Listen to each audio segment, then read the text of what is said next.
Can we guess what we're making today?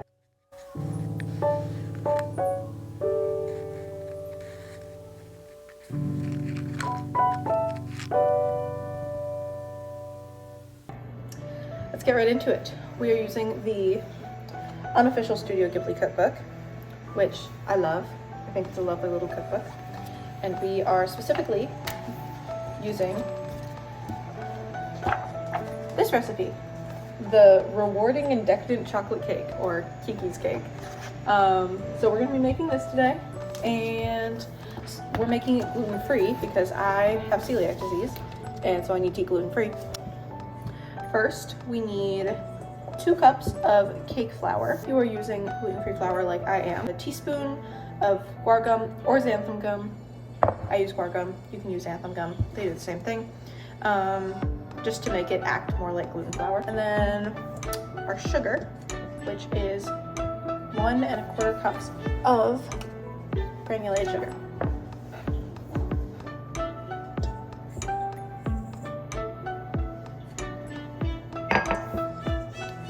We mix that.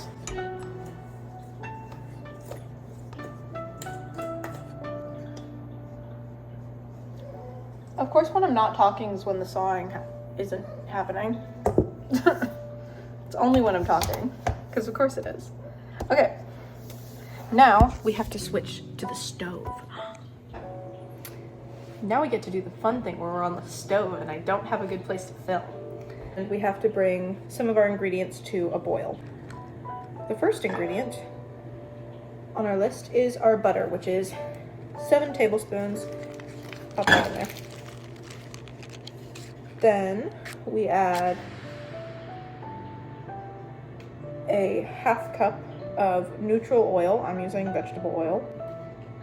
Then we add 3 tablespoons of dark cocoa powder plus 1/2 a teaspoon of espresso powder, which I stole from my mother's coffee pot. And finally, we add a cup of water, which I'm spilling everywhere. All right, we are now beginning to boil, so I will bring us back. We are now boiling, like actually boiling, so we're gonna turn the heat off and go to our next step. So now we have to do the part where we whisk a bunch of things together in a bowl. OMG, look at my cute little rainbow whisk. I love it. Now we have to combine 2 eggs.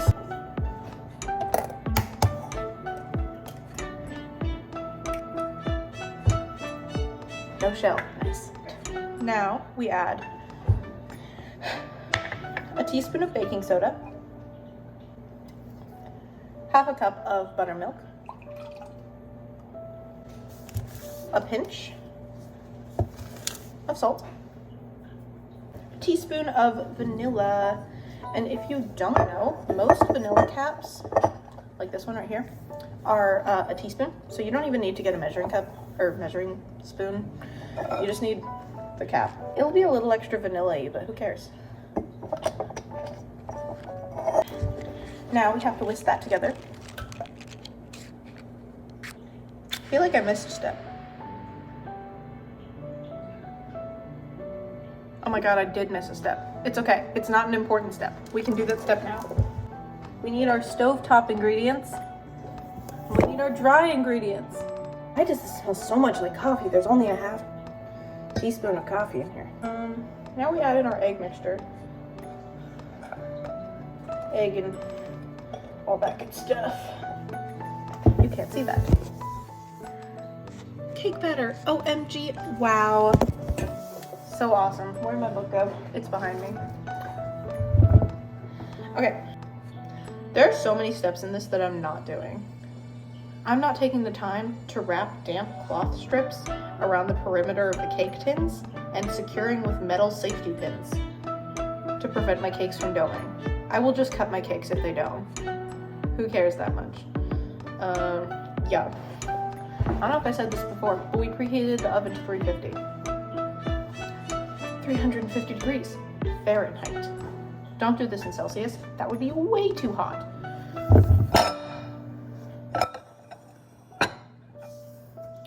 We're in America. Around here we do Fahrenheit because,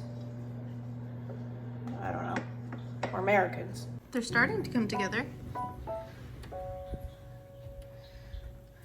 Starting to look nice. Quick break from baking cakes to show you my sous chef. This is Leo. He's one of my cats. He looks kind of like Gigi, so I thought I'd show him. He's mad because I woke him up from his nap. Everybody say bye. Okay. Now we gotta make chocolate syrup, and I was wondering why there are like 3 different frostings, I guess. There's a buttercream, a syrup, a ganache, and that's a lot. But this is to go inside the cake, so it's fine. Add, this is 2 tablespoons of water and 3 tablespoons of cream. Yay! Pour that in. A 1/4 cup sugar, ingredient, a tablespoon of cocoa powder. Again, what is it with them in tablespoons? Don't we need more than that? Where's my whisk? My cake's gonna go off in 40 seconds, so there will be a weird cut in the video. As if there aren't already weird cuts in this video. I've never edited something like this before, okay? We're trying. I'm just one person who doesn't know how to use the internet. Trying to do things on the internet. It's not very dark, but that's okay. What does one use to poke holes into things? Don't take that a weird way. Oh, it like took it out. That's okay. Yeah, that's fine. We're just pressing it down. I don't know if this is too many holes. I think this might be too many holes. Maybe one in the middle. Does that look bad? I don't know. I've never had to poke holes in a cake before. Tiny sous chef that doesn't want to be picked up. Yes? Okay. That's Layla, by the way. Different than the other cat that I picked up earlier. I have 2 black cats. Okay, it is time to spoon this onto the cakes. I'm trying to get it mostly in the holes. Don't be weird. All right, both cakes are fully covered. And so I think it's time to move on to our frosting. Right, now we are going to make our buttercream. We're gonna use this attachment. First, we need 1.5 sticks plus a 1/2 tablespoon of unsalted butter, softened, which is a lot of butter. A 1/4 cup of cocoa powder, which is more than is in the cake, because we only put 3 tablespoons in the cake, and 4 tablespoons is 1/4 cup. So like, what? Then 3 tablespoons of whole milk. Oh. We need 2.5 cups of powdered sugar. So I'm just gonna use my 1/2 cup measure cup and measure 5 of them. The last ingredient is a tablespoon of vanilla extract.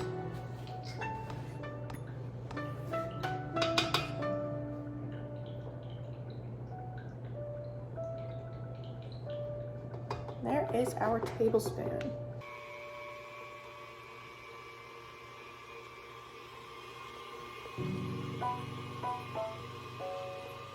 All right, now we are going to make the ganache. It calls for 7 ounces of dark chocolate, and I have 2 5.3 ounce bars. 1/4 cup of cream.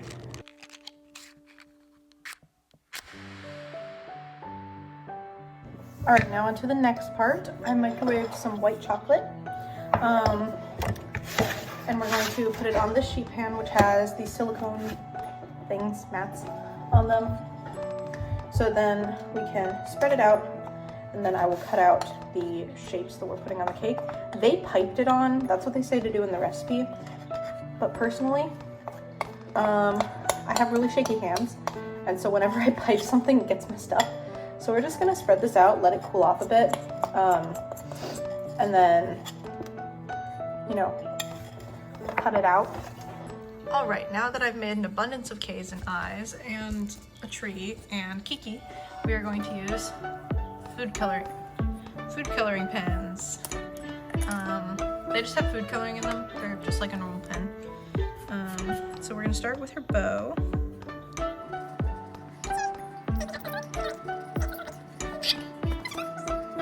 And then the whole tree is green. Here's the reference.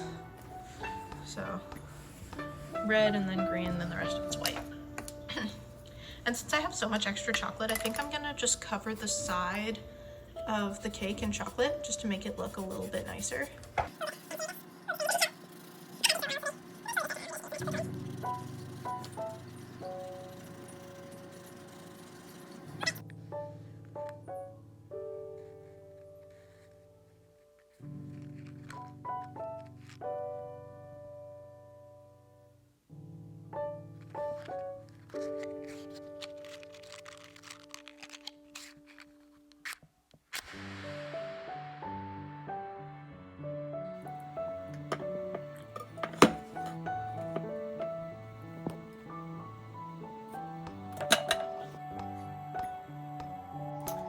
Let's try this cake.